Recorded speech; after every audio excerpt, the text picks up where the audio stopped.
gagawa ko ng sarili kong shawarma. Meron pala ako nakita ditong cheese. So, hindi ko alam kung kanina to. Baka sa kasama ko. So, kumuha na lang ako. Pahingi ako And then, hahaluan ko ng mayonnaise. Para maging masarap. Wala nang laman. Wala na rin laman tong mayonnaise. Ang tagal na rin kasi ito. So, lagyan lang natin yan.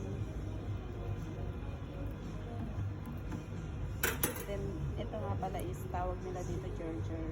So, humingi na din ako dito sa aming budget. Nagawan ko yan.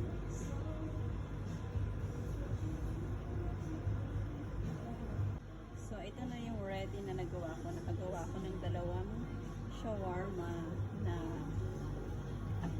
with cheese at saka mayonnaise and Georgia with tomato na rin.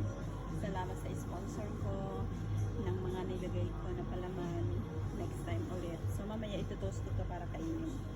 Abangan nyo lang.